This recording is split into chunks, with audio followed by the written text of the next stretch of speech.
হরে কৃষ্ণ, রাধে রাধে। সুধী ভক্তবৃন্দ, শ্রী বিজয়া একাদশীর পুণ্যদিনে ভুল করেও শাস্ত্রে নিষেধ করা এই সবজি ও খাবার একেবারেই খাবেন না।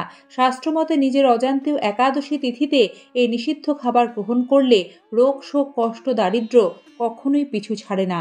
ফাল্গুন মাসে কৃষ্ণপক্ষের একাদশী তিথি বিজয়া একাদশী নামে জগতে প্রসিদ্ধ, যা 2025 সালে 24শে ফেব্রুয়ারি পালিত হবে।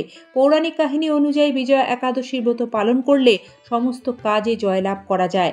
স্বয়ং ভগবান রাম এই একাদশী পালন করেছিলেন। স্কন্দপুরাণে শ্রী বিজয়া একাদশীর মাহাত্ম্য বর্ণিত হয়েছে। বিজয়া একাদশীর মাহাত্ম্য শ্রবণেও বাজপেয় যজ্ঞের ফল লাভ হয়। বকদালভ্য মুনির পরামর্শ অনুযায়ী ভগবান রাম বিজয়া একাদশী ব্রত পালন করেন।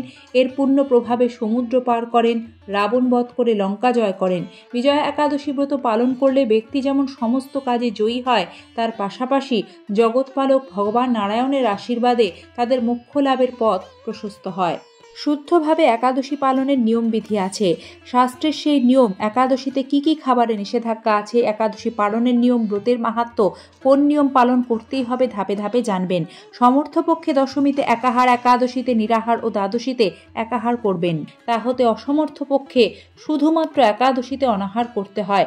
তাতেও অসমর্থ হলে একাদশীতে পঞ্চরবি শস্য সকলকেই বর্জন করতে হবে। ফল মূলাদি অনুকল্প প্রসাদ গ্রহণের শাস্ত্রে বিধান রয়েছে। একাদশী দিনে রাত্রি জাগরণ সর্বোত্তম, নিরন্তর কৃষ্ণ ভজনায় থেকে নিরাহার থাকতে হয়। একান্ত অপরাগ হলে কিছু ফলমূল সবজি গ্রহণ করা যেতে পারে, যেমন গোল আলু, মিষ্টি আলু, কুমড়ো, পেঁপে ইত্যাদি। সবজি ঘি অথবা বাদাম তেলে রান্না করে ভগবানকে উৎসর্গ করে আহার করতে পারেন। আদা, গোলমরিচ, লবণ ব্যবহার্য।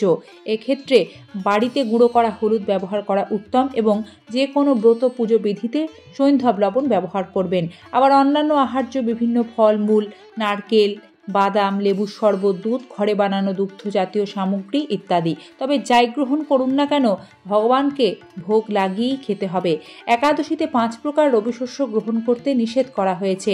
ধান জাতীয় সকল প্রকার খাদ্য, যেমন চাল, মুড়ি, চিড়া, পায়েস, খিচুড়ি, চালের পিঠা, খই ইত্যাদি।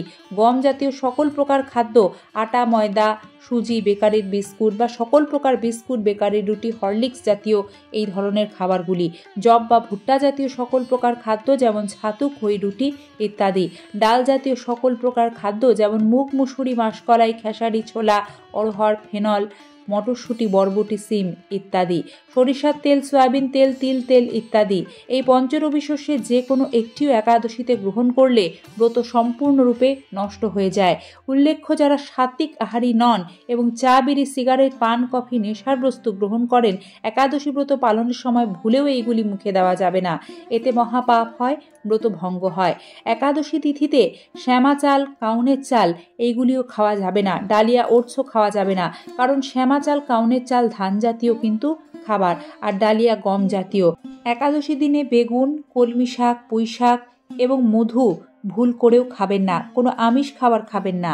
পানি ফলের আটার তৈরি পুরি অনেকেই গ্রহণ করেন, এটি কিন্তু গ্রহণ করা যেতে পারে। একাদশী ব্রতের আগের দিন রাত 12টার আগে অন্ন ভোজন সম্পন্ন করে নেবেন। ঘুমোতে যাওয়ার আগে দাঁত ব্রাশ করে দাঁত মুখে লেগে থাকা অন্ন পরিষ্কার করে নিতে হয়। সকালে উঠে শুধু মুখ কুলি স্নান করতে হয়। একাদশীর সময় সবজি কাটার থেকে সতর্ক থাকতে হবে, যেন কোথাও কেটে না যায়, কারণ একাদশীতে রক্তক্ষরণ বর্জনীয়।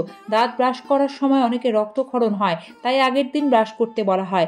একাদশীতে যারা সাগুদানা গ্রহণ করেন, তারা ভেজাল সাগুদানা কেনা থেকে সতর্ক থাকবেন, কারণ বাজারে কিন্তু ময়দার তৈরি সাগুদানা কিনতে পাওয়া যায়।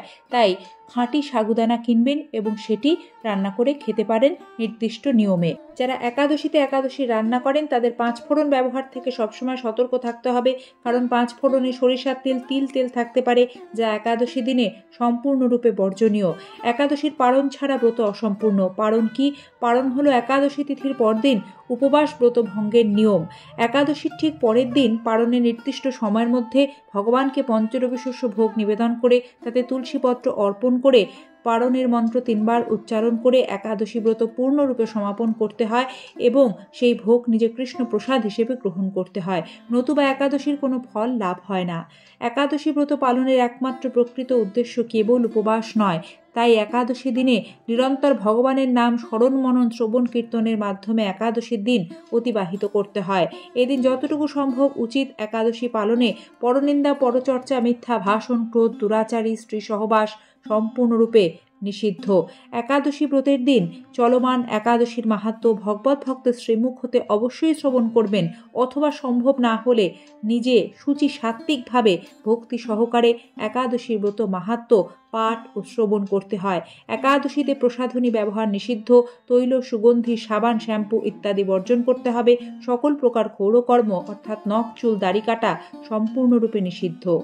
হরিচরণে পূর্ণ সমর্পণ একাদশী ব্রতের মূল উদ্দেশ্য। সকলেই একাদশী ব্রত পালন করবেন। জয় শ্রী বিজয়া একাদশী তিথি কি জয়। জয় শ্রীকৃষ্ণ। রাধে রাধে। আজ এখানেই শেষ। আগামী পর্বে বিজয়া একাদশীর ব্রত কথা নিয়ে হাজির হব। ভালো থাকবেন, সাথে থাকবেন।